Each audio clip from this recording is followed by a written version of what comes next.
Mestre Jesus, a vida da gente é assim mesmo, com altos, baixos, com imprevistos, situações que nos convidam a olhar para nós. Quando nós planejamos uma coisa e outra acontece, somos testados na nossa forma de pensar e de sentir. Que nós aprendamos, Jesus, que tudo que chega para nós é motivo de aprendizado, é estímulo para a nossa educação. E que esse Evangelho de hoje fortaleça a nossa visão sobre nós mesmos. Que assim seja. Então, do capítulo 23, Estranha Moral, deixa que os mortos enterrem seus mortos. Os itens 7 e 8. Disse ao outro: segue-me. E ele lhe respondeu: Senhor, permite que antes eu vá enterrar a meu pai. Jesus lhe respondeu: deixa que os mortos enterrem seus mortos. Quanto a ti, vai anunciar o reino de Deus. Lucas capítulo 9, versículos 59 a 60. O que podem significar essas palavras? Deixa que os mortos enterrem seus mortos? As considerações precedentes mostram primeiro que, na circunstância em que foram pronunciadas, não deviam exprimir uma blasfêmia contra aquele que considerava um dever de piedade filial ir enterrar seu pai. Ao contrário, elas encerram um sentido profundo que só um conhecimento mais completo da vida espiritual podia tornar compreensível. Com efeito, é a vida espiritual a verdadeira vida. É a vida normal do espírito. Sua existência terrena é apenas transitória e passageira. É um tipo de morte, se comparada ao esplendor e à atividade da vida espiritual. O corpo é apenas uma roupa grosseira que reveste momentaneamente o espírito, verdadeira corrente que o prende à gleba terrena, da qual ele fica feliz em libertar-se.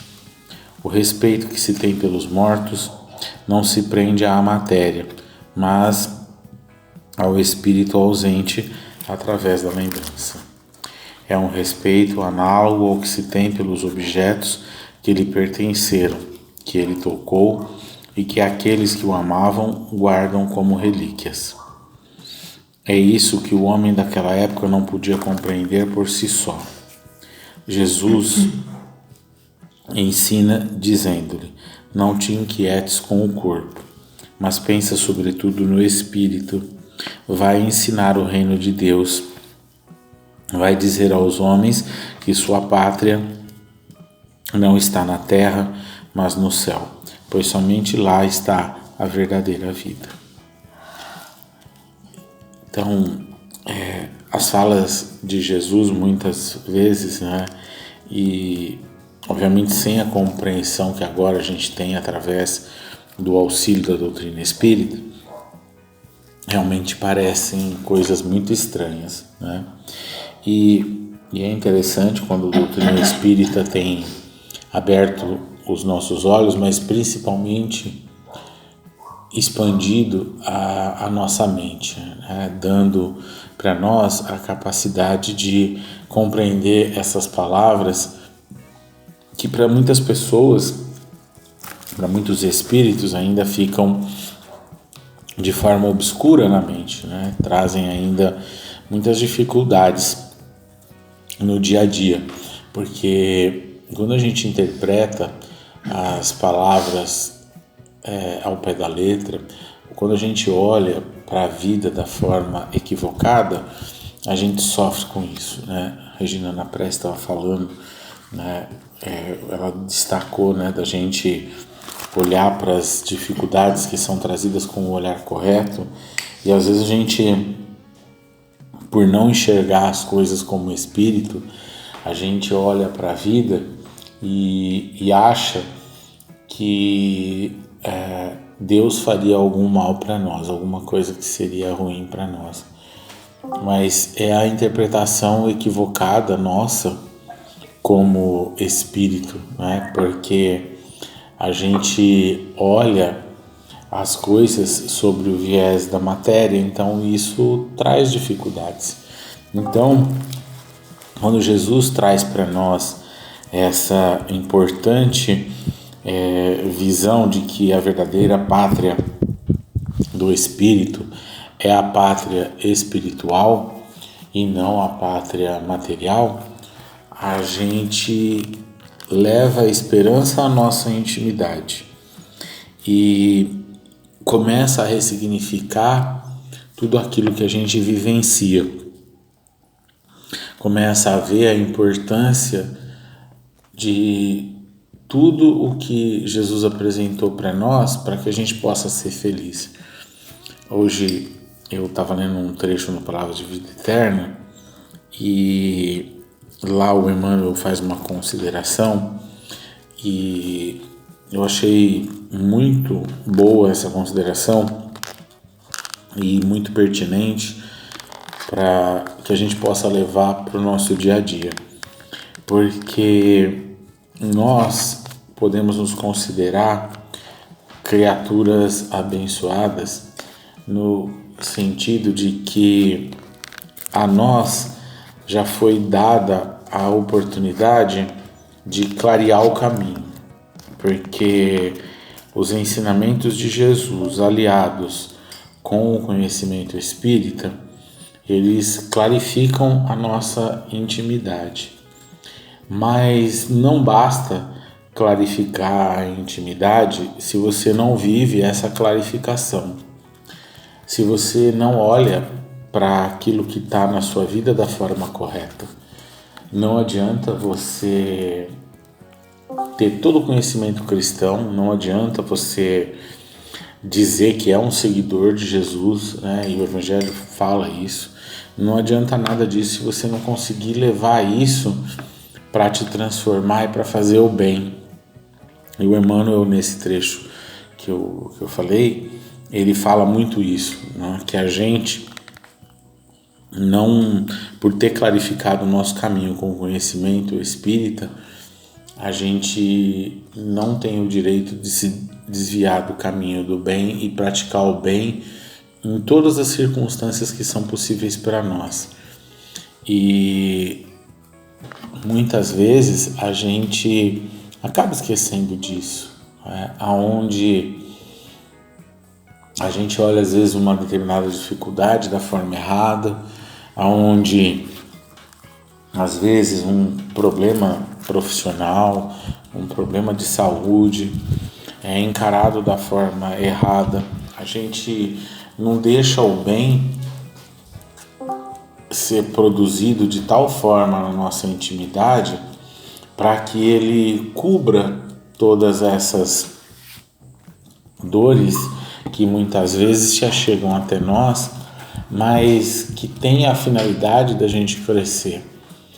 E a gente não pode deixar o nosso coração se endurecer, porque o endurecimento do nosso coração significa que a gente está cada vez mais olhando para a matéria ao invés de olhar para o espírito.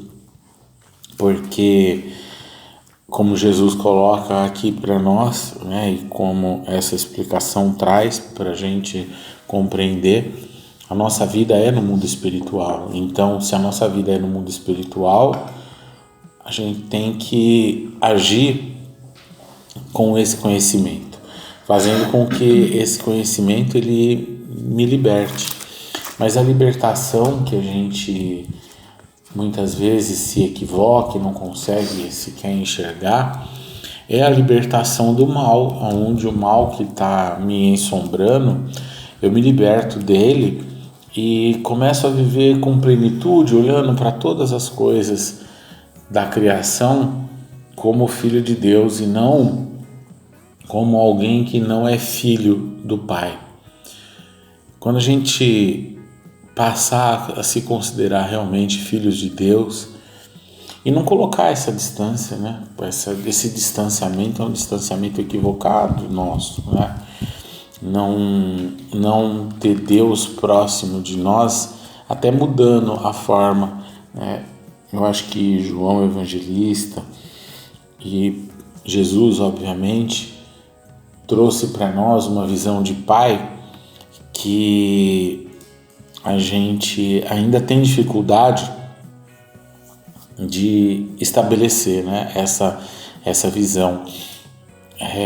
Não é baixar Deus, é elevar a gente até Ele quando a gente muda esse olhar, porque a gente olha para tudo que a gente tem na criação e tudo pertence ao Pai, e muitas vezes a gente ignora isso, né? E isso tem sido dolorido para nós, porque isso muitas vezes atrasa o nosso progresso, sendo que isso poderia fazer com que a gente alavancasse aprendendo a olhar para tudo com o olhar no bem, e esse olhar no bem, ele poderia cada vez mais agir a nosso favor.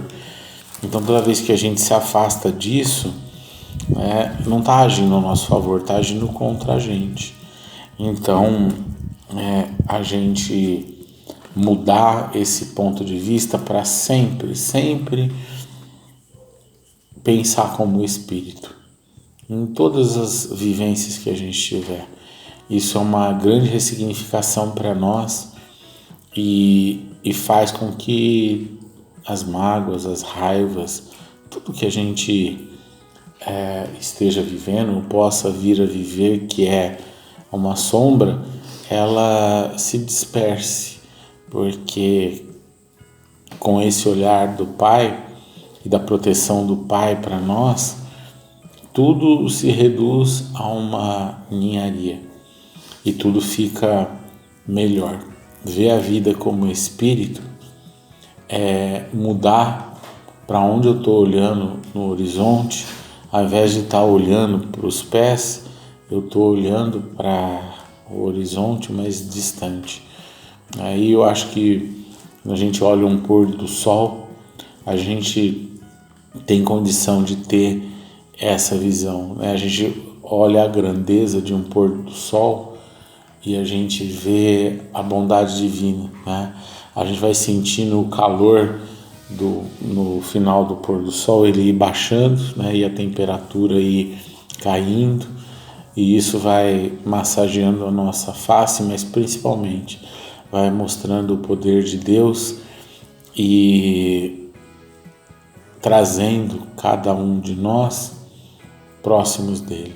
Então mudar esse olhar, né? Ressignificar a nossa posição mental, colocando essa nossa posição mental como espírito e não mais como simplesmente homens na terra.